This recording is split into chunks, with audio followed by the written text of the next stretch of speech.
Well, welcome back, and I always consider it an honor when we have a time to sit down with a colleague and a friend, a man that I truly appreciate, and when he gives us time, it's always an honor, and that is Troy Miller. He's the CEO of the National Religious Broadcasters. He never sleeps. I can prove that by looking at his agenda. He lives on airplanes and eats bad meals. How you doing, Troy? Good to see you, buddy. I'm doing good, Perry. I think you're spying on me. That's a pretty good description. Are you in Washington? I am. I'm in Washington, D.C. all this week. I just rushed back from Capitol Hill to get over here and get on your show. Well, thank you. What are you doing there? I know you guys are advocating for everything that's important. What's on your agenda? We are. That's right. So a couple of things, Perry. First of all, we're introducing ourselves to the new committee chairs and the new committee members, especially for the Commerce and Energy Committee, because the subcommittee on communications is the one that controls a lot of our issues. And so we're up there meeting with them. And then specifically, we're talking about two issues: AM radio in the Every Dash legislation that's going through. And then we're talking about the issue that's going on in television with streaming. And so the streamers who are not carrying Christian programming. Okay, let's deal with AM radio real quick. Quite the battle, but you're winning it, right? Yeah, we are winning it. You know, we thought we were going to get it through last year, but with the election year and with all the shenanigans on the side of the opposition, you know, it didn't quite make it through. But this year, look, it's got great bipartisan support. The bill in the House has it's well over 100 co-sponsors, and it's almost 50-50 between Republicans and Democrats. So we've been up there. We're pushing to get that bill out of the subcommittee and onto the floor. On the Senate side, it's even better. That bill we expect to be on the floor maybe in the next 30 days. And we expect once it gets to the floor vote, it's going to pass on both sides. And the president promised at NRB a year ago that he would sign it if it gets to his desk. Okay, that's good stuff all the way around. So why has religious broadcasters had a tough time with streamers? Oh, well, look, religious broadcasters have had a tough time with streamers, you know, and the ISPs and the social media networks for a long time. Look, they're just biased. I think that's the first and foremost problem. They don't want to see this programming on. You know, you've had your own problems, you know, with YouTube. And now we have YouTube as the largest linear streaming subscription service that's out there today. I have been all over the country. YouTube has this great localization technology where they're supposed to carry local television, any local broadcasters.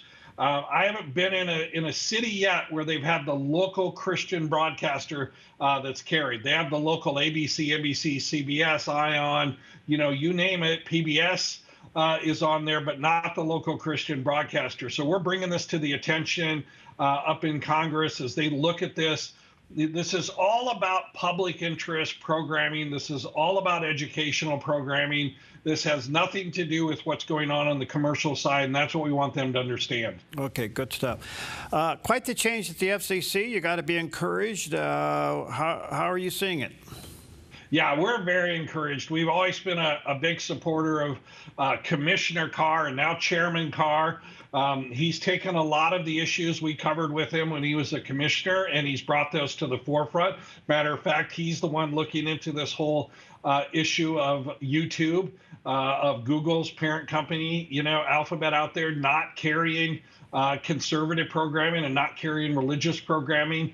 He's big into deregulation to make things simpler. He's a smart businessman. So what we're going to be pushing for now is he's opened up for comments to come in on deregulation.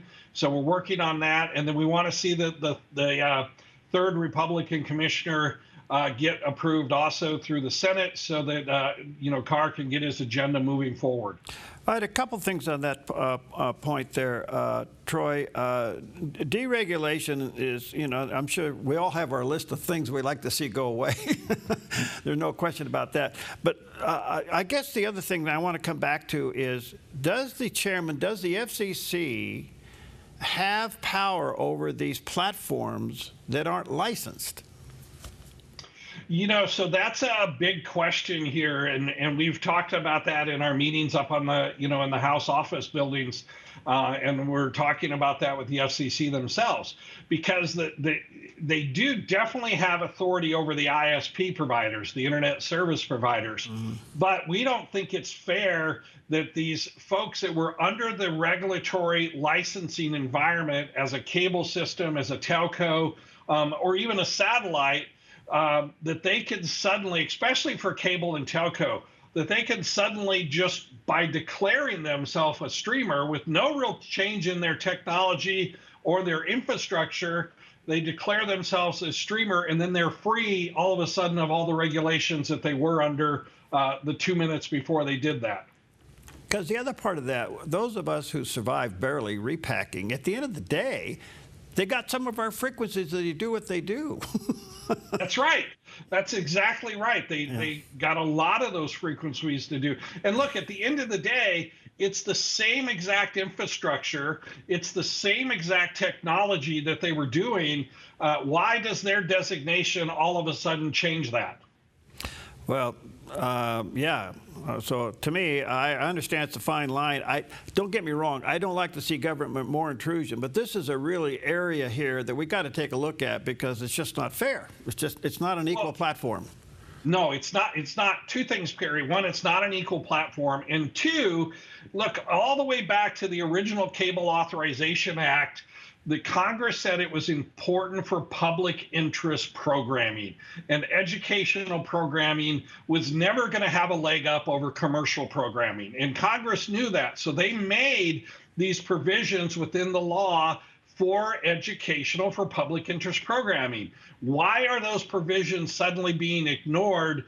Because we've changed technologies and how we're doing distribution. Those public interest regulations and obligations don't change. They don't change because of the type of distribution. And that's what we're bringing up to both the FCC and the Congress. We actually have a couple of congressmen who are going to write and ask those very questions. Because at the end of the day, if you look at the original intent of LPTV, I mean, that's a classic example why LPTV came into existence, and then they turn around and cut the very existence out from underneath it and then sold the frequencies away. That's right. That's right. They weren't thinking this all the way through, and they can't always think of the commercial side of everything. This country has always held that educational programming is very important. And look, we were just on the Hill talking about why does PBS get these carve-outs? And the exact same broadcasters like yourself and others that are non-commercial broadcasters, that are public interest programming, that are educational programmers, why are you not getting the same level playing field? What do you think the future of PBS? You think it'll get defunded? I absolutely think it's going to get defunded. I think their time on the government taxpayers, gravy train is coming to an end, and we hope the same thing happens for PBS, NPR, and the Corporation for Public Broadcasting. Because my concern with that, Troy, is on their way down, they're going to point fingers at us broadcasters, or us Christian non-commercial broadcasters. Now, let me be more specific. Us non-commercial Christian broadcasters, they could point the fingers at us and say, go look at these guys too. So I'm trying to figure out where the line is.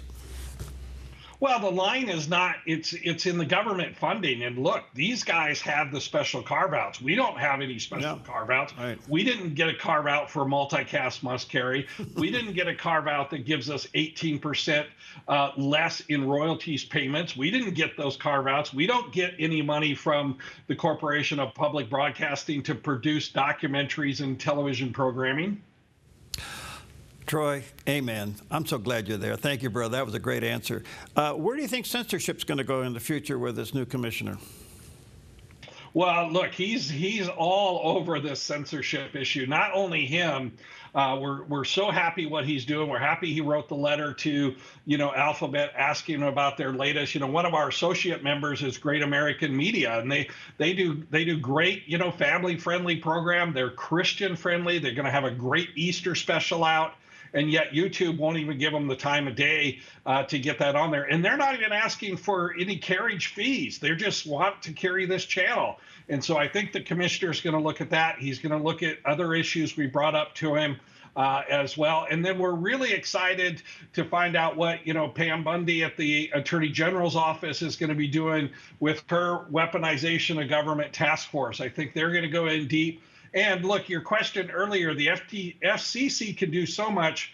We're also meeting with the FTC, and they have the authority over these edge providers, and they're going to be asking those tough questions too. Why are you biased? Why are you based? Why are you censoring Christian content, and you're not doing any other religious content out there can get through? So one little caboose question on that. What enforcement would the FCC and the FTC have for them to change their policy? So look, the FCC can look. They can do this from an ISP standpoint. The FTC, they have a lot more regulatory authority under the consumer protection to look at this. They can actually bring fines against these companies for violations of civil rights. Great stuff. All right. Let me take a quick break. So honored to have Troy Miller with us. He lives on banana peels, roller skates, bad meals, and airplanes. We'll take a quick break. We'll be right back.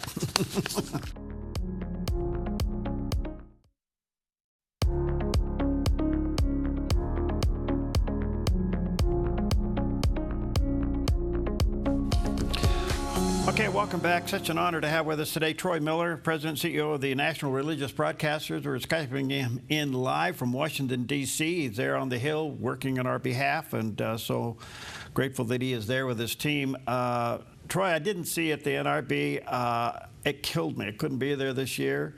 It's like missing your wife's birthday. You just don't do that. But I'll see you at the NAB in a couple of weeks. I'll be down there, come to your reception down there. Couple things. You're there also to help with Huckabee's confirmation. How's that going? Yeah, he had his hearing yesterday. I don't know if you got a chance to catch any of it. Yeah. It went really well. I thought he gave great answers to the questions. I think the people who are opposed to him as a nomination are just crazy. The fact that they think an evangelical Christian somehow can't be the ambassador to Israel.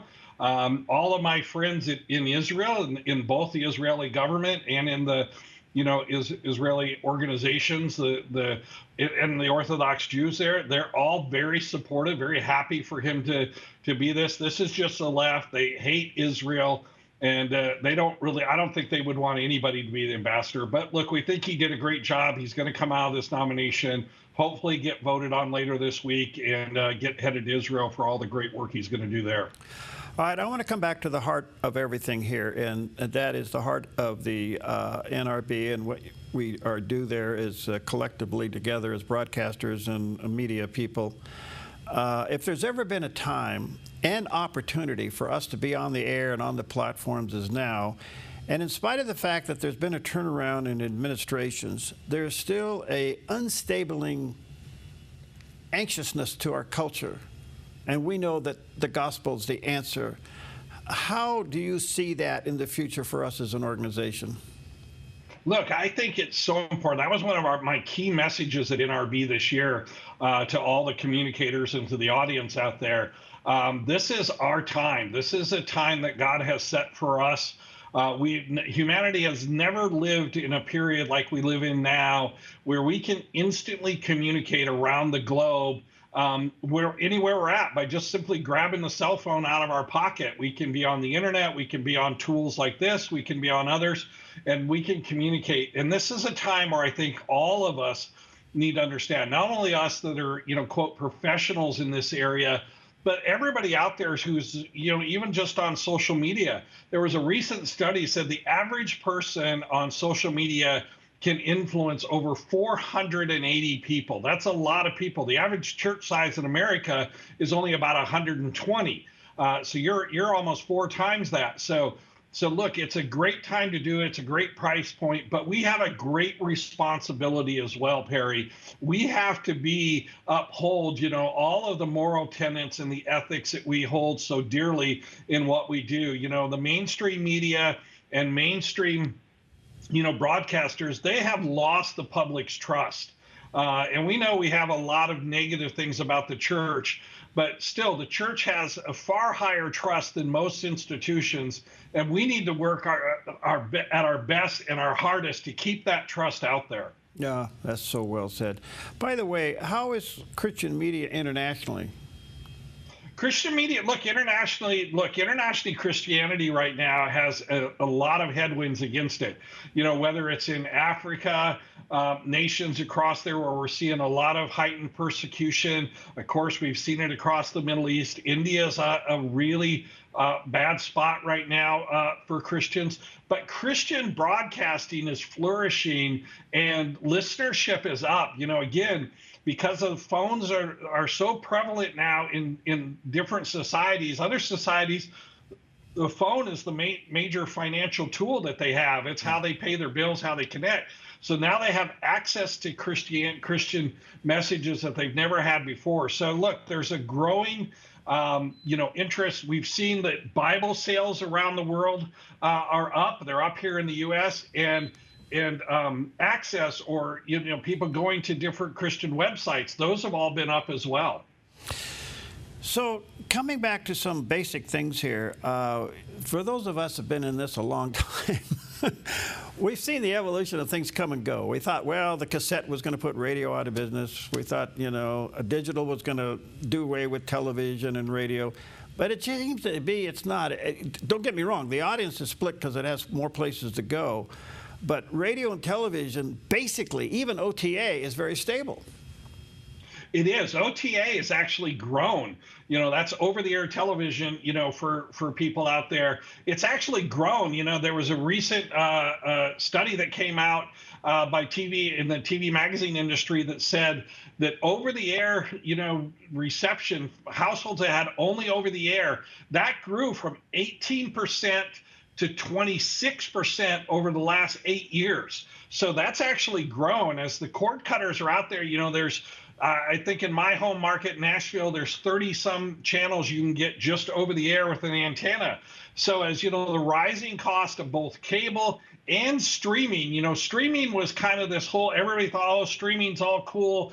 You could get it all for free. Well, guess what? That's all gone. These organizations figured out that it costs a lot to distribute video out there. And so streaming is about 31%, cable's about 28, 29%, and then other is everything else out there. So it's almost evenly split in those three major categories. But over the air, I think is going to continue to grow. What do you think of podcasts? Look, it's really interesting podcasting, so we went through, like you said, all these evolutions that were supposed to kill radio, kill audio, podcasting, which, really started out in this MP3 format. And now we have all these podcasters that have been out there in what I call sort of the wild, wild west of podcasting, because you didn't have to follow a clock. You didn't have to have any breaks. You didn't have to do these things. Guess where their next big audience is? Radio. Their next big audience is radio and television. We've had so many podcasters and video podcasters that have reached out to us to say, how do we reformat our content to get on radio and television? Because we're not reaching everybody we can. We've saturated our digital market. Now we have to figure out how to get to the airwaves out there. And I think you're going to see a lot more of that keep going back and forth. Boy, you nailed it with that one, because I have talked to a lot of podcasters who want to get on the Dove TV or radio. And all I had to say is, look, if you would take your podcast and edit it to 28:30 or 58:30, we could take you.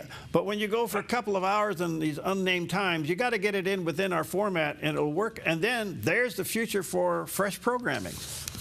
It is. And not only that, Perry, we're teaching them how to do that, to get it to a 28:30 or a 58:30. And then within that, how to break it up into these 7 or 8, 9-minute segments so they can have their short form, they can have their podcast, and then they can have their television outlet as well. I know we've worked collectively together, and then, of course, the Dove independently on fighting DEI. And, of course, with the new administration, DEI is taken off the table. But it's only off the table for 4 years. That's right. And we got to look at this seriously, because one lawsuit could put us out of business. That's exactly right. It's only off the table for 4 years. That's one of the things that we're going to be working on at Congress as well. We want to get a lot of these executive orders that could be just turned over, get those turned into legislation, make some of these things permanent. You know, our lawsuit is still moving forward with the FCC on this DEI mandate on the Form 395. You know, so we're still moving that lawsuit forward. We'd rather see the courts come down and have an opinion on this than the FCC just say we're going to drop it. So we want that to move forward. We're continuing to move forward on the Johnson Amendment lawsuit. So some of these things we have to either get codified through legal decisions, or we need Congress to get them codified. That's good. Good stuff. Back to satellite just for a moment, and you mentioned it, cut the cord. That's kept us OTA guys. We're pretty happy about that. But at the end of the day, is satellite basically pricing themselves out of business?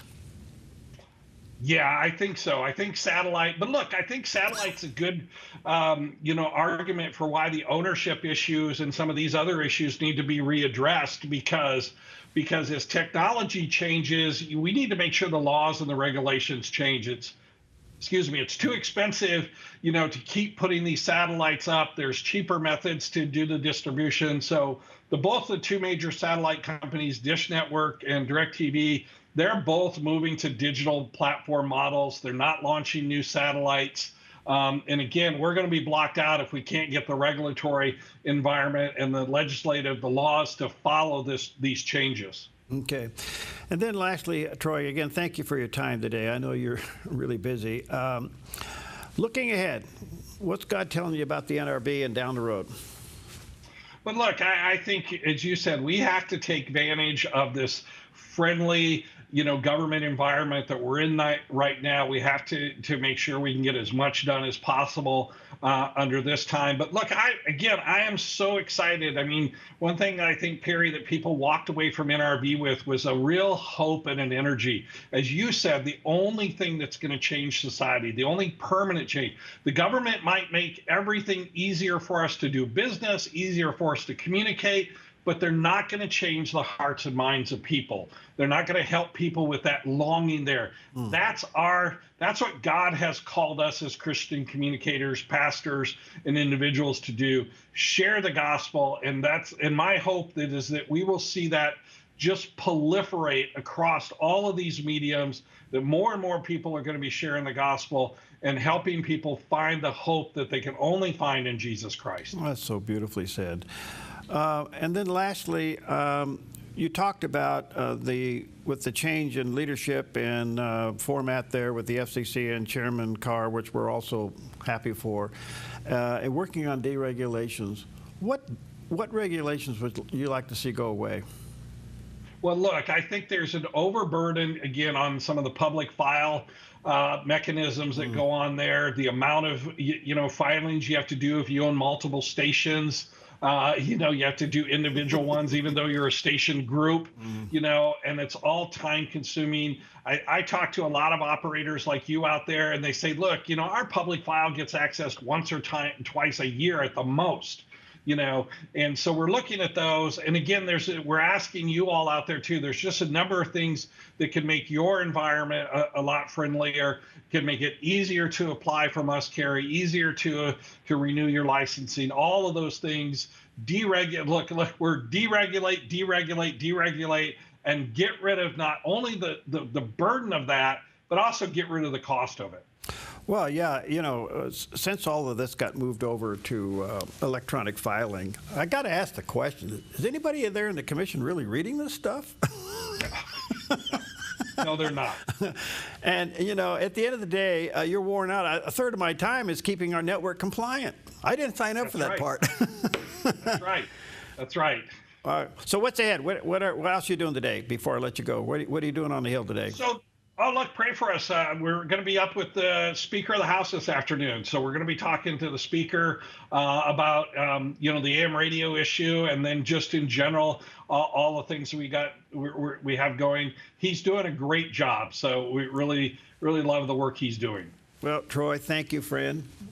You're a buddy. So let me say to our viewers and listeners, NRB.org. If you do anything in media, in Christian media, you need to belong to this organization.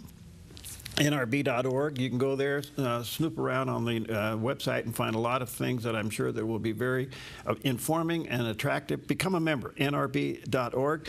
Troy, again, thank you, friend. I'll see you a couple of weeks down there at the NAB.